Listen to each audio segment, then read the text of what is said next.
जोरदार तालियों से स्वागत कीजिए तापसी पन्नू का और अनुभव सिन्हा का।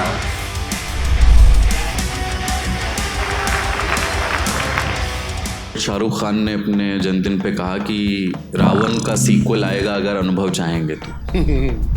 उन्होंने बॉल ऐसे टप करके मेरी तरफ फेंक दी है। मैंने उसके बाद से शाहरुख से बात ही नहीं की है, क्योंकि अगर वो बात आगे निकल गई तो हम दोनों का काम हो जाएगा। दिल्ली में किसी भी जगह के छोले भटूरे खा लो अच्छे ही होंगे। इसी तरीके से लखनऊ में किसी भी जगह का आप मटन खा लीजिए अच्छा ही होगा।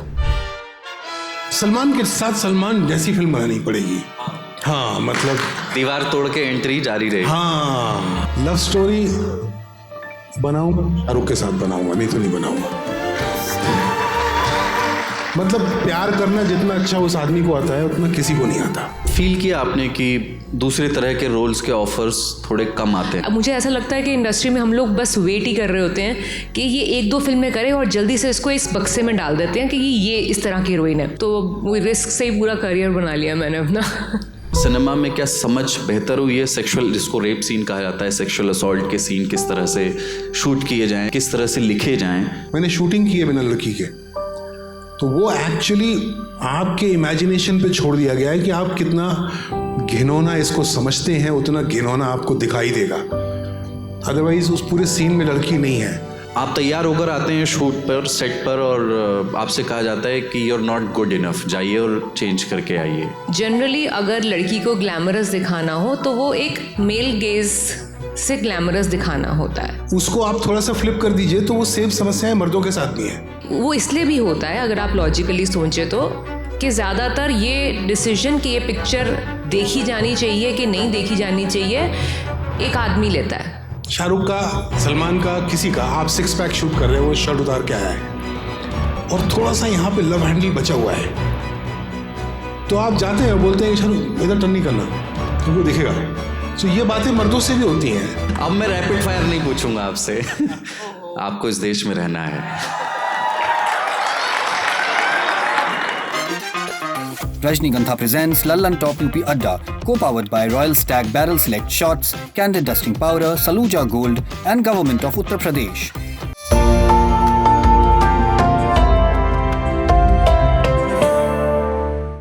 कैसा रहा लखनऊ? लखनऊ में आके कुछ लखनऊ का फ्लेवर तापसी ने अभी तक लिया?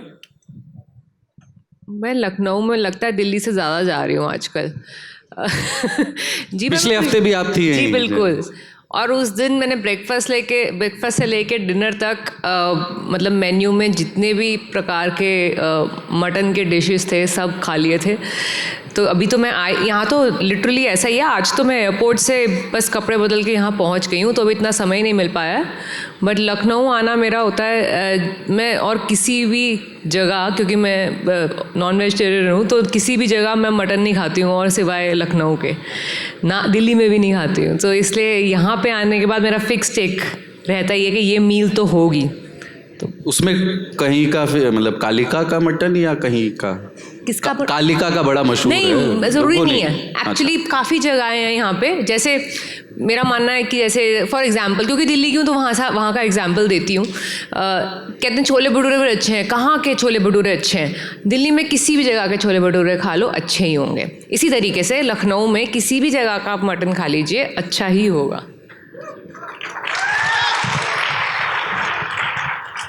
The Select One. Seagram's Royal Stag Barrel Select Shots for the Select Ones. अनुभव से उत्तर प्रदेश पर मैं क्या पूछूं, ये तो यहीं के हैं। थोड़ा सा फिल्म के बारे में। 80 का ट्रेलर मैंने देखा, फिल्म आपकी आ गई है, आज उसका तीसरा दिन है और वो सफल हो, ऐसी शुभकामनाएं आपको। इस फिल्म को ना कहा गया एक अर्जेंट वॉच है। ये एक फिल्म के प्रमोशन के साथ ये लाइन नथी करने की वजह क्या थी? क्यों आपको ये लगा कि ये एक अर्जेंट वॉच है, भारत के लिए, लोगों के लिए देखना तुरंत ज़रूरी है? वो एक आंकड़ा है कि हर 20 मिनट पे एक महिला वायलेट होती है इस देश में। तो जितने 20 मिनट होंगे इस विषय पर बातचीत उतनी डिले हो जाएगी। मतलब ये बातचीत हम ख़त्म करते करते महिलाएं कहीं पीड़िताओं में परिवर्तित हो चुकी होंगी। तो इसलिए मुझे ऐसा लगा कि इस बारे में जितनी जल्दी बात करनी शुरू की जाए उतना अर्जेंट वॉच लिख दिया। Candid dusting powder, 4 skin problems का एक expert solution. Candid dusting powder, हटा खुजली, लगा कैंडिड। तापसी, एक बात और है, मतलब आपको कोई अनुभव का सीक्रेट पता है क्या? ये ऐसा उल्टा भी हो सकता है ना। जी, अगर आप हमारे दोबारा काम करने के बारे में पूछना चाहते हैं तो 2 रीज़न होते हैं। एक तो कि लग रहा है जब साथ में काम करते हैं उसका रिज़ल्ट अच्छा रहता है, और मोस्ट इम्पॉर्टेंटली ये कि एक दूसरे के साथ काम करना आसान लगता है एट अ ह्यूमन लेवल, एक प्रोफेशनल के लेवल पे एक दूसरे को जानते इतना है कि समझ में आ जाता है कि ये, मतलब मुझे नहीं लगता मुल्क के बाद बाकी जो 2 स्क्रिप्ट्स थी वो पढ़ी थी हाँ या ना बोलने के लिए कभी, क्योंकि मुझे पता था तब तक इतना तो जान चुके थे कि सर क्या लिख सकते हैं। एंड आई थिंक बिकॉज ये अपनी खुद की पिक्चरें खुद लिखते हैं तो शायद ये भी उसी तरीके से सोचते होंगे कि ये क्या कर सकती है, उसको मद्देनज़र रखते हुए शायद कैरेक्टर में कुछ चीज़ें डालते भी होंगे as a writer. So I think ये जो तालमेल है वो दोनों तरीके से before the result and after the result शायद अच्छा बैठ रहा है, इस वजह से दोबारा काम करने का मौका मिल रहा है। भारत का सबसे भरोसेमंद Saluja gold TMT bars. Saluja gold TMT, अब सही पकड़े हो कॉन्ट्रैक्टर बाबू, मजबूती सब कुछ है।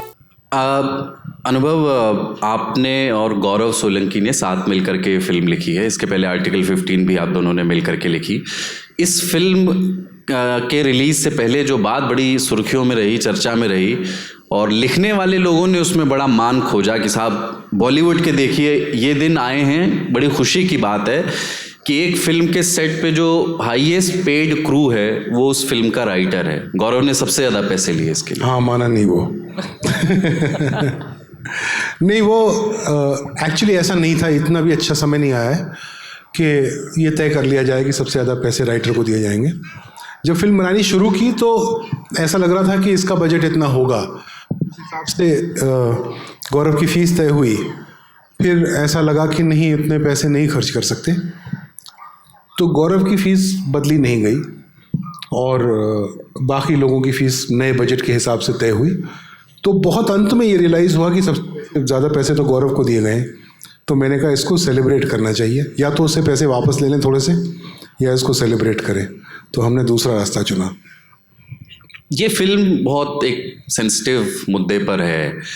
80 इसका नाम इसलिए, मतलब ये भी एक इत्तेफाक है कि आप बनारस से हैं। बनारस मीडिया वर्क्स आपकी कंपनी का नाम है, और इस फिल्म का नाम 80 है। इसका 80 घाट से कोई लेना देना नहीं है, पर हर 80 मिनट में एक रेप, हर 80, यही है ना उसका? नहीं, दिन में 80 रेप, दिन में 80 रेप होते हैं। और मैं 80 घाट के पास का रहने वाला भी हूँ। जी। तापसी, ये जो फिल्म है, फिल्मों की चॉइस के नज़रिए से मैं कह रहा हूँ, हर फिल्म सोशल मैसेज वाली आपने ज़्यादातर फिल्में की हैं। इसके साथ एक ना बॉलीवुड में एक जोखिम आता है टाइप कास्ट हो जाने का, और आई नो, मतलब ये बहुत सम्मान से देखे जाने वाली बात है कि यार तापसी थप्पड़ जैसी फिल्में करती है, तापसी कोर्ट में आर्ग्यू कर रही है। ज़रूरी नहीं है कि तापसी किसी हीरो के अगेंस्ट एक सो कॉल्ड गर्लिश छवि की हीरोइन की भूमिका, जिसमें उसका काम एक रोमांटिक पार्टनर का ही होना तय किया गया है, उसमें नहीं है। बट ये क्या किसी तरह की लिमिटेशंस लेके आता है प्रोफेशन में? जी देखिए, बचपन से अब कहानियाँ सुनते आए हैं सारे, फिल्म्स क्या हैं, कहानियाँ ही हैं। मैं हमेशा, मेरे लिए इंटरप्रिटेशन ये होती थी कहानी की कि कुछ भी कहानी सुनते थे बचपन में, अब पूछा जाता था इसका सार क्या है, आप इससे क्या सीख मिलती है आपको।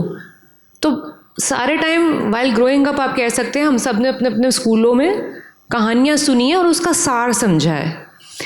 आई थिंक यही लॉजिक से मैंने, जो कहानियाँ मेरे पास आ रही थी तो ज़्यादातर उनका सार समझ में आता था, क्योंकि मेरे लिए कहानी मतलब उसका सार होगा। हालांकि हाँ, ऐसी कहानियाँ भी हैं यहाँ पे जिनमें सार नहीं होता कुछ, बट मेरे लिए कहानी के साथ सार होना is a natural normal thing. सार ना होना is slightly an exception for me. ऐसा मुझे लगता था कहानी का मतलब होता है, इसलिए ऐसे कभी अलग से नहीं सोचा कि मैंने सिर्फ सार वाली कहानियाँ ही उठाऊंगी। मुझे लगता है कि मैंने किसी भी तरह की कहानी करी है, उसका कोई ना कोई आप टेक अवे कुछ सार लेके जाएंगे घर।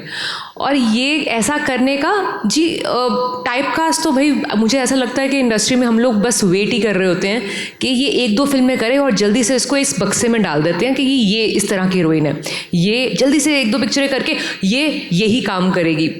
उसकी अर्जेंसी बहुत रहती ही है यहाँ पे, ताकि हमारे को ज़्यादा अनप्रिडिक्टेबिलिटी झेलनी ना पड़े कि अच्छा पता ही नहीं इंसान किस तरह की पिक्चर कर जाएगा अगला, उससे सेफ रहें, इसलिए जल्दी से बक्से में डाल दिया जाता है। ऐसा फील किया आपने कि दूसरे तरह के रोल्स के ऑफर्स थोड़े कम आते हैं? जी हाँ, पहले भी कम आते थे। मतलब मैंने तो खैर मेरी शुरुआत ही काफ़ी इस तरीके से हुई थी इंडस्ट्री में कि उनको स्टार्टिंग से ही लगने लग गया था कि ये बेबी पिंक वगैरह करके आई है तो ये तो वो करेगी नहीं पिक्चरें जिसके अंदर कुछ मतलब की बात नहीं होगी किरदार में।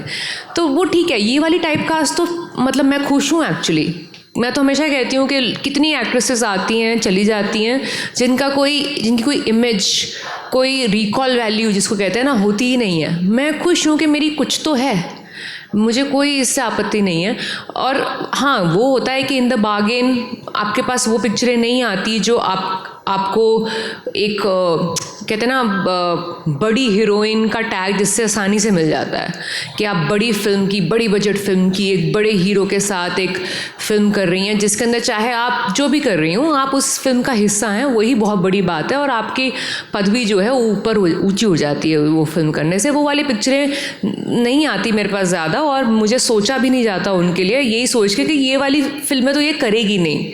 मतलब आप मुझे देखिए, अगर मुझे शाहरुख खान के साथ काम करने का मौका मिला तो भी उस पिक्चर में मिला जिसमें एक बहुत अच्छा किरदार था। ऐसा नहीं था कि मैं सिर्फ हीरोइन बनने के लिए उस पिक्चर में हूँ। राजकुमार हिरानी जैसे डायरेक्टर थे जो इतने क्लियर थे फ्रॉम द बिगनिंग कि उनको मैं ही चाहिए हूँ, क्योंकि वरना उनके पास ऑप्शंस की कोई कमी नहीं थी। तो मेरे लिए एक एक्सेप्शनल रोल्स ऐसे कभी कभी हो जाते हैं, बट ज़्यादातर वही फिल्में मेरे पास आती हैं जिसके अंदर इनको लगता है कि कोई और नहीं करेगा, रिस्की है ये वाली पिक्चर रिस्की है, या कैरेक्टर रिस्की है, ये कोई और हीरोइन नहीं करेगी, डरते हैं लोग ये करने से, तो इसके पास चले जाते हैं, ये कर लेगी। तो वो रिस्क से ही पूरा करियर बना लिया मैंने अपना। Well said. यूपी के हर जनपद के व्यंजन में है अनूठी संतुष्टि जो समेटे हुए है संस्कृति। एक जनपद एक उत्पाद। अनुभव, सेक्सुअल असॉल्ट का एक सीन है इस फिल्म में।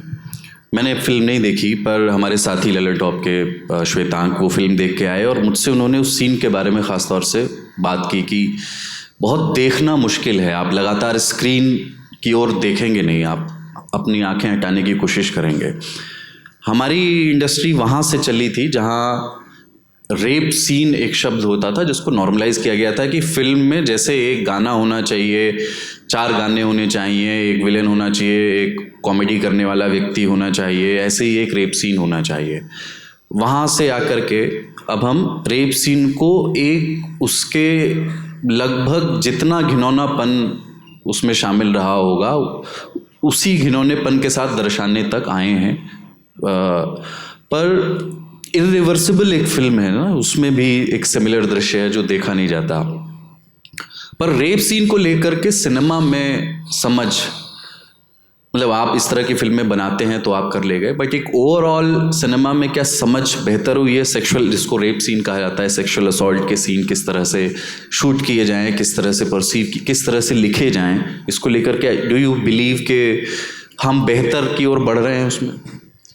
मुझे पता नहीं, मैंने कभी शूट किया नहीं था रेप सीन पहले, तो मैं बहुत परेशान था कि इसको कैसे शूट करूँगा। क्योंकि जब आप एक रेप सीन शूट करते हैं तो एक महिला होती है उसमें, और जब रेप सीन होता है तो उसमें स्किन दिखने का चांस होता है, और वो कब एक घिनौने कृत्य की बजाय एक वॉयरिस्टिक कृत्य में बदल जाएगा, वो मैं बहुत परेशान था। और आप यकीन नहीं मानेंगे कि जिस सीन को तो आपके कलीग ने डिस्क्राइब किया कि देखा नहीं जाता, उस पूरे सीन में लड़की दिखती नहीं है, एक बार भी लड़की का हाथ पैर, लड़की ही नहीं है। मैंने शूटिंग की है बिना लड़की के, तो वो एक्चुअली आपके इमेजिनेशन पे छोड़ दिया गया है कि आप कितना घिनौना इसको समझते हैं उतना घिनौना आपको दिखाई देगा, अदरवाइज उस पूरे सीन में लड़की नहीं है। तो वो उसकी थोड़ी सी लिखाई में अब ये बड़ा अजीब लगेगा, सुन के आप देखेंगे तो समझेंगे। आप आंख बंद भी कर लेंगे ना तो भी आपको सुनाई देता रहेगा रेप, और रेप इतना ही घिनौना होना चाहिए जितना वो है। हम चूंकि अब नॉर्मलाइज हो गए हैं, पढ़ते हैं उसकी खबर और उससे आगे निकल जाते हैं, उसके बारे में सोचते भी नहीं, इतनी आदत हो गई है। तो मेरी कोशिश ये थी कि आप आइंदा कभी इस बारे में सुने तो आपको घिन आए, अगर आपने फिल्म देखी है तो। तापसी, इसी मिजाज का सवाल है कि मेल गेज एक प्रॉब्लम है ना, मतलब पूरे समाज में है। सिनेमा में काम करते हुए, शूट करते हुए स्पेशली, वो प्रॉब्लम आप फेस करती हैं? मतलब मैं इस फिल्म की बात नहीं कर रहा, इन जनरल अपने करियर में आपने दक्षिण भारत की फिल्मों में काम किया है, हिंदी बहुत सारी फिल्मों में काम किया है। ऐसा आपने अभी जैसे नीना गुप्ता ने एक पॉडकास्ट में ये बात कही कि आप तैयार होकर आते हैं शूट पर, सेट पर, और आपसे कहा जाता है कि you are not good enough, जाइए और चेंज करके आइए, है ना। इशारों में बात कही जाती है। वो आपने फील किया है हिंदी फिल्मों में या दक्षिण की फिल्म? स्ट्रेंजली उसी पॉडकास्ट पे उनके इंटरव्यू के बाद मुझसे भी ये सवाल पूछा गया था, यही रेफरेंस उनके जवाब का दे के। तो मैंने उनको उस जवाब में इतना कहा था कि ये कोई इंडस्ट्री की बात नहीं है कि यहाँ हिंदी इंडस्ट्री में ऐसा हुआ था उनके साथ, क्योंकि हिंदी में हुआ था ऐसा। तो मैंने कहा ये तो मेरे साथ भी हो चुका है, क्योंकि मैंने हिंदी फिल्म इंडस्ट्री के अंदर इस तरह की फिल्में नहीं करी हैं जिसमें ऐसा कुछ मुझे बदल के आना पड़े कि मैं अलग, फिज़िकली अलग दिखूं। बट साउथ में मैंने इस तरह की ग्लैमरस फिल्में करी हैं, तो मैंने कहा मेरे को वहाँ पे बोला गया था सेम वही चीज़, वही बातें जो नीना जी को यहाँ हिंदी में बोली गई थी। तो मुझे नहीं लगता कि ये कोई डिमार्केशन है कि एक स्पेसिफिक तरह की इंडस्ट्री में ऐसा होता है। It's generally in our industry, our country's industry at least, क्योंकि मैंने हॉलीवुड में काम नहीं किया है, मुझे नहीं पता। जनरली अगर लड़की को ग्लैमरस दिखाना हो तो वो एक मेल गेज से ग्लैमरस दिखाना होता है। अब उसका मतलब ये वो इसलिए भी होता है, अगर आप लॉजिकली सोचें तो, कि ज़्यादातर ये डिसीजन कि ये पिक्चर देखी जानी चाहिए कि नहीं देखी जानी चाहिए एक आदमी लेता है घर में। तो जो डिसाइड करेगा और जो पैसे लगा रहा है टिकट खरीदने में, उसी की गेज को केटर किया जाता है इन मेजॉरिटी। तो इस वजह से उसको क्या ग्लैमरस लगता है और उसको क्या देखना पसंद है, उसके हिसाब से फिल्में बनती हैं। तो ये सिंपल लॉजिक है इसका। अब ये सही है गलत है वो तो obviously to each their own, क्या उनको लगता है क्या सही है क्या गलत है, बट ये लॉजिकली इसीलिए होता है। जिस दिन ऐसा होगा ना कि औरतें डिसीजन लेंगी कि अच्छा मुझे ये चीज़ में कोई ग्लैमर नहीं दिख रहा है, मेरे लिए कुछ ग्लैमर का मतलब और होता है, और मैं भी कमाती हूँ या मैं भी डिसाइड कर सकती हूँ कि कौन सी पिक्चर देखनी है, तो शायद ये गेज बदल जाएगी, क्योंकि हमारी ऑडियंस बदल जाएगी। तब तक जब तक नहीं होता तब तक ऐसे ही चलेगा। और ये एक्चुअली वर्ड्स बदल गए होंगे बट एक्सपेक्टेशन आज भी वही है। वर्ड्स शायद तरीका उसको डील करने का, क्या बोलें कैसे बोलें एक्टर को, वो बदल गया होगा। मतलब आई नो, बट थोड़ा अगर आप बता सकें उदाहरण से, जैसे इशारे, किस तरह से इशारों में क्या इशारे नहीं होते अब actually everybody is well worded, जो अच्छे शब्दों में, मतलब एक इस तरीके से कि आपको एकदम सेम बात को अगर थोड़े समझा के इस तरीके से बताया जाए कि नहीं ये वाला लुक चाहिए इसके अंदर, तो समझ जाते हैं इंसान। अब ऑब्वियसली अगर सेट पे एक दो ही औरतें हैं बाकी नहीं है, तो उस सेट पे थोड़ा सा एम्बैरेसिंग लग सकता है अगर सही शब्द ना यूज़ हो। और एक सेट ज़्यादातर आजकल तो हो गया है, काफ़ी लड़कियां होती हैं, एटलीस्ट मैंने देखा है हिंदी फिल्म्स के अंदर रेटली काफ़ी लड़कियां होती हैं सेट पे यूजुअली, तो उसको एम्बैरेसमेंट की तरह इतना नहीं देखा जाता, बट ये बात तो फिर भी बोली जाती है बेहतर शब्दों में, बट बात तो फिर भी यही एक्सपेक्टेड तो फिर भी यही है कि आप इस तरह की दिखेंगी तो वो चीज़ जो है वो ग्लैमरस मानी जाएगी, नहीं तो नहीं। तो वैसे तो बदला नहीं है, बस शब्द बदल गए हैं। तापसी, आपसे ही है ये सवाल भी कि जैसे आपने कमाल की फिल्मों की चॉइस रही आपकी, जो अनुभव के साथ ख़ास तौर से किए, है ना, मुल्क, थप्पड़, उसके पहले पिंक, अब ये फिल्में आपको बतौर इंसान भी बदलती ही होंगी। जैसे मैं कोई एक प्रोजेक्ट उठाता हूँ अपने काम का, वो प्रोजेक्ट मुझे थोड़ा सा बदलता है, कितना क्या किस स्तर पर वो एक अलग बात है। पर इन फिल्मों का जो सार है, इन सारी ही फिल्मों का, उसने आपके अंदर जो इजाफा किया है, क्या वो ज़्यादा क्रिटिकल अब आप मेन स्ट्रीम बॉलीवुड सिनेमा के लिए हो गई हैं, उस वजह से हो सकती हैं? मतलब क्यों प्रॉब्लम्स को बेहतर आइडेंटिफाई कर पाती हैं आपके, ये भी गलत है, ये ठीक नहीं हो रहा है। इसको कहते हैं ना कि आप आइडियोलॉजिकली थोड़ा सा ओपिनियनेटेड ज़्यादा हो गई हैं। मैं उसको अच्छे और बुरे के तौर पर नहीं कह रहा हूँ कि होना चाहिए या नहीं होना चाहिए, कोई बुराई नहीं ओपिनियनेटेड होने में, बट डू यू बिलीव कि उन फिल्मों का उसमें रोल रहा और उन्होंने आपको इस तरह से प्रभावित? एक्चुअली मैंने दोनों को कनेक्ट करके नहीं सोचा। मुझे लगता है मेरी समझ में जो इजाफा होता है वो तब हुआ जब मैं घर से बाहर निकल के काम करने लगी, पैसे कमाने लगी। तो जो चीज़ें घर में शील्ड हो जाती हैं, कई कबार आपके घर वाले शील्ड कर देते हैं, आपको डायरेक्ट ओपिनियंस आसपास के लोगों के पता नहीं चलते। जब खुद कमाने निकलते हो तो आपको डायरेक्टली समझ में आता है कोई क्या चीज़ एक्सपेक्ट कर रहा है, किस तरीके का बिहेवियर से क्या होता है। तो आई थिंक वो धीरे धीरे समझ काम करके आने लगी। वो भी क्योंकि मैं अकेले गई थी, बिना किसी सपोर्ट सिस्टम के। घर वाला कोई साथ नहीं गया था मेरे, जब मैं साउथ में काम करने गई थी, फिर बॉम्बे आई, तो वो काफ़ी चीज़ें जो हैं वो डायरेक्टली डील करनी पड़ी। तो ओपिनियंस, एक्सपीरियंसेस होते गए, एक्सपीरियंस की वजह से ओपिनियन बनते गए। फिल्मों का जो चयन है वो इनसे डायरेक्टली रिलेटेड इसलिए नहीं है क्योंकि जब भी ये फिल्में मेरे पास आई थी, मुझे लगता था कि यार हाँ, इस बात पे फिल्म बनी नहीं है कोई, और मैं देखना पसंद करूँगी इस तरह की फ़िल्म पैसे लगा के। तो ये सोच के मैंने वो फिल्में चूज़ करी। अब उसका इम्पैक्ट, आउटपुट होता है, ऑब्वियसली कुछ हर फिल्म से आपको कुछ सीखने को मिलता है। मेरे को नहीं लगता कि मैं सेम इंसान रहती हूँ फिल्म ख़त्म होने के बाद। मैं हमेशा थोड़ी थोड़ी बदल जाती हूँ।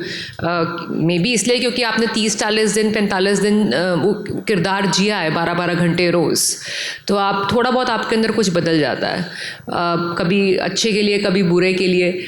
मुझे लगता है कि थोड़ी सी तो मैं बदल जाती हूँ, बट ओपिनियंस मेरे बड़े सॉलिड बन या बिगड़ नहीं जाते। आई डोंट थिंक, मैं पहली बात तो मैं लेती ही नहीं वो पिक्चर अगर मेरा ओपिनियन उस फिल्म के ओपिनियन से मैच नहीं होता। आइडियोलॉजिकली जिसको बोलते हैं, उस स्तर पे एटलीस्ट मेरा ओपिनियन मैच होना चाहिए फिल्म से, करने के लिए एट फर्स्ट प्लेस। उसके बाद मैं किस तरह के इंसान बन के निकलती हूँ वो इतना डिफरेंस नहीं होगा कि मैं पहले इस बात में विश्वास नहीं करती थी, सडनली मेरे को ये बातें दिखने लग गई, ऐसा नहीं होता। अनुभव, बहुत लोगों ने पूछा होगा, बट शाहरुख खान ने अपने जन्मदिन पे कहा कि रावण का सीक्वल आएगा अगर अनुभव चाहेंगे तो। उन्होंने बॉल ऐसे टप करके मेरी तरफ फेंक दी है। वो क्या है कि वो हम दोनों के लिए थोड़ा मुश्किल फिल्म है, क्योंकि हम दोनों को 2-2, 3-3 साल अपने जीवन के उसमें इन्वेस्ट करने पड़ेंगे। और इस वक्त खान साहब भी बहुत रफ्तार में हैं और मैं भी ठीक ठाक रफ्तार में चल रहा हूँ। तो वो अचानक एक दिन इस सब से इजेक्ट करना पड़ेगा और 2 से 3 साल कम से कम हम दोनों के जीवन के जाएंगे। इतना समय क्यों जाएगा? मतलब अच्छा, पूरा ये फिल्मों को शूट करने में टाइम लगता है बहुत ज़्यादा। नहीं मतलब अच्छा, आप कहानी से लेकर के? कहानी से नहीं बात कर रहा हूँ, इसकी जो VFX फिल्में होती है ना, जैसे पहली जो बनाई थी उसमें तो 5-6 साल लग गए थे, 5 साल लग गए थे। तो अब 2 साल तो कम से कम लगेंगे जब फुल्ली डेडिकेटेड हो के वो काम करना पड़ेगा।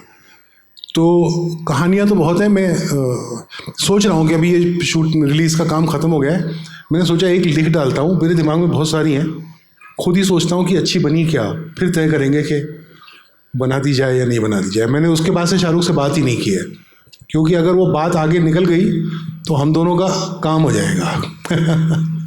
आपने ललन टॉप के इंटरव्यू में ना सलमान खान को दुनिया का सबसे खूबसूरत आदमी कहा था।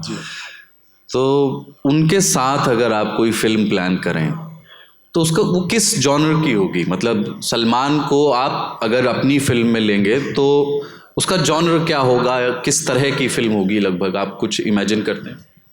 नहीं, एक बीच में एक दौर था 2002-3 में, जब मैं और सलमान काफ़ी मिले थे और ऐसी हम लोग दोनों कोशिश कर रहे थे कि एक फ़िल्म बनाएं, पर वो हुई नहीं। उस ज़माने में सलमान के साथ सलमान जैसी फिल्म बनानी पड़ेगी। हाँ, मतलब मैं सलमान को मेकओवर करने की कोई कोशिश नहीं करूँगा अगर मैं सलमान के साथ कोई फिल्म करूँ तो, क्योंकि वो एक इतना प्यारा इन लोगों का सितारा है सबका कि नाम आते ही ताली बजने लगती है। तो भाईजान को भाईजान ही रहना चाहिए। दीवार तोड़ के एंट्री जारी रही। हाँ, हाई स्पीड में।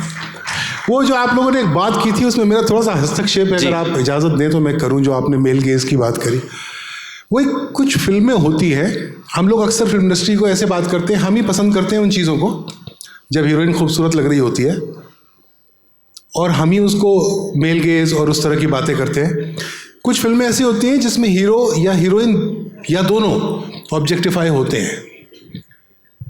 तो जब वो हिस्सा शूट हो रहा होता है ना, तो थोड़ा क्रूअल होता है कि मान लीजिए शाहरुख का, सलमान का, किसी का, आप 6 पैक शूट कर रहे हैं, वो शर्ट उतार के आया है और थोड़ा सा यहाँ पे लव हैंडल बचा हुआ है, तो आप जाते हैं और बोलते हैं कि शाहरुख इधर टर्न नहीं करना क्योंकि वो दिखेगा।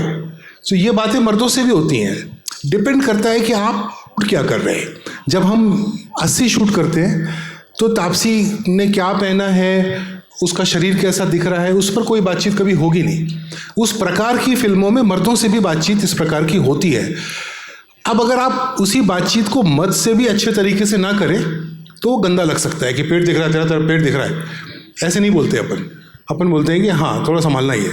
वैसे ही महिलाओं से बोला जाता है। अब इसके अंदर भी नुआंस है दोनों तरह से, और शायद उस नुआंस की बात होती है। मुझे थोड़ी आपत्ति हुई आप लोगों की वार्ता में, क्योंकि it was sounding a little generic. It's not that generic. ठीक है, मतलब वो जो इंडस्ट्री है उसके तमाम आधार हैं, तमाम कंपोनेंट्स हैं, जिसमें एक बड़ा कंपोनेंट है मेल गेज। तो और वो शूटिंग के दौरान पुरुष कलाकारों को भी एक झेलना पड़ता होगा, देखना पड़ता होगा, झेलना शायद गलत शब्द है, कि भाई चेंज कर लो, ऐसे नहीं लग रहे हो।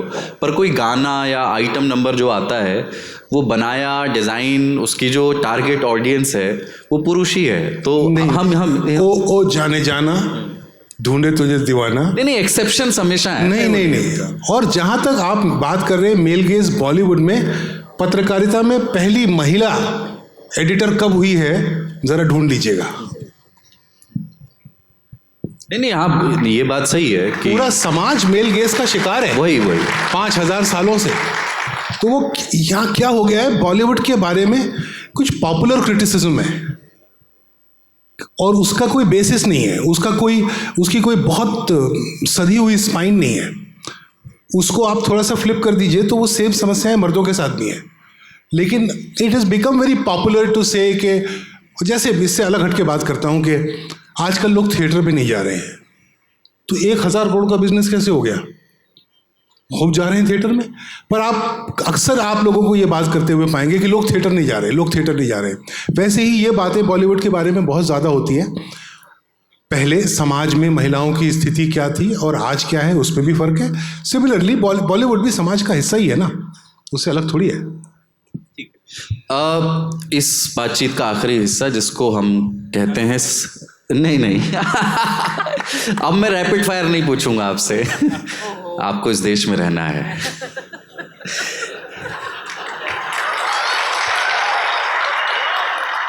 आप तापसी अवेयर रहने के लिए, अपडेटेड खुद को रखने के लिए क्या क्या कंज्यूम करते हैं? मतलब पॉडकास्ट सुनते हैं, अखबार पढ़ते हैं, मैगजीन्स देखते हैं, टाइम कम मिलता है तो सिर्फ ऑडियो वाली चीज़ें सुन लेते हैं। बट हर आदमी एक अपना ओपिनियन, खबरें कहीं से बनाता है। आप क्या क्या कंज्यूम करते हैं? या फिल्म्स ही ज़्यादा देखते हैं, डॉक्यूमेंट्रीज ज़्यादा देखते हैं? मैं ज़्यादातर न्यूज़ पढ़ती हूँ। अब ऑब्वियसली डिजिटली पढ़ती हूँ अखबार, क्योंकि घर में नहीं होती हूँ ज़्यादातर, तो अपने ऐप होती है जिस पे मैं हर तरह की न्यूज़ देखती हूँ। मेरे पास मेरे फ़ोन में सोशल मीडिया नहीं है, सोशल मीडिया पे न्यूज़ नहीं पढ़ती मैं, तो मैं न्यूज़ ऐप पे पढ़ती हूँ। तो मेरे को ज़्यादातर पूरी दुनिया का हर कैटेगरी का जो न्यूज़ है वो अपडेटेड रहती हूँ मैं उससे। सेकंड टाइम अगर उसमें कोई चीज़ इंटरेस्टिंग लगी जिसके बारे में ज़्यादा जानने का मन किया, तो जिस इंसान से रिलेटेड वो खबर है उसका कोई पॉडकास्ट दिख जाता है, क्योंकि आजकल एल्गोरिदम और इतना अच्छा है कि मैं अगर किसी इंसान के बारे में गूगल सर्च भी करूँ तो मेरे को नेक्स्ट यूट्यूब वो दिखाना शुरू कर देगा उसका पॉडकास्ट क्या आया नेक्स्ट। तो कभी कभार इस तरीके से मुझे और जानने को मिलता है। तो यूजुअली ये तरीका होता है मेरा चीज़ें जानने का। अनुभव, आपने जो फिल्में की मतलब उसमें कुछ जॉनर डिफरेंट भी हैं, IC-814 और कैश भी की थी आपने, पर कई फिल्में लगभग एक से जॉनर में रख दी जाती हैं। अगर आप एक नए तरह का एक्सपेरिमेंट करें या जहाँ पर अभी आपने एंट्री नहीं ली है, तो आप किस तरह की फिल्म बनाना चाहेंगे? कभी रोमांटिक फिल्म बनाने के बारे में सोचा है? मतलब आपके दिमाग में जो कहानियाँ घूम रही हैं उसमें से कोई ऐसी है जो जिस तरह की फिल्म अभी नहीं बनाई जिस जॉनर की? 2-3 बातें हैं उसमें, एक सेंसेशनल है 80 बनाना ख़त्म करने तक मैंने ये तय कर लिया था कि अगली पिक्चर इस जॉनर से बाहर निकलूँगा मैं। ये जो एक समस्या प्रधान फिल्में मैं बना तो थोड़ा उससे निकलूँगा, तो अगली फिल्म इससे अलग होगी। लव स्टोरी बनाऊँगा, शाहरुख के साथ बनाऊँगा, नहीं तो नहीं बनाऊँगा। मतलब प्यार करना जितना अच्छा उस आदमी को आता है उतना किसी को नहीं आता। मैं जब 5-6 साल उसके साथ काम किया तो मैं उससे पूछता रहता था, मैं उसका इंटरव्यू करता रहता था। मेरे लिए रावण उतनी इंपॉर्टेंट नहीं थी, मेरे लिए इंपॉर्टेंट था कि मैं शाहरुख खान को जानता हूँ, मैं उसके साथ बैठा हूँ पिछले 8 घंटे से रोज़ 5 साल। तो मैं उसका इंटरव्यू करता रहता था, तो मैं उससे पूछता था कैसे आता है, आँख में प्यार कैसे आता है, गाना तुम्हारे ऊपर अच्छा क्यों लगता है, क्या करते हो नया। इस प्रकार की चीज़ें मैं उससे बहुत कुछ सीख के भी आया, चुरा के भी आया। औरतों के लिए दरवाज़ा खोलना, उनको औरत की तरह ट्रीट करना अच्छे उसमें, तो वो सब। तो लव स्टोरी मुझे लगता है, जब भी मैंने शाहरुख को भी बोला है कि आप ये कर लो एक्शन, तब मैं आपके पास एक लव स्टोरी लेके आऊँगा। तो लव स्टोरी उसके बिना नहीं बनाऊँगा। और जॉनर मेरा चेंज होने वाला है, मेरा तीसरा वर्जन आने वाला है, अब इसके बाद तीसरा वर्जन आएगा। ऑन दैट नोट, बहुत बहुत शुक्रिया आप इस बातचीत के लिए मुंबई से आए, बहुत बहुत शुक्रिया आप सभी।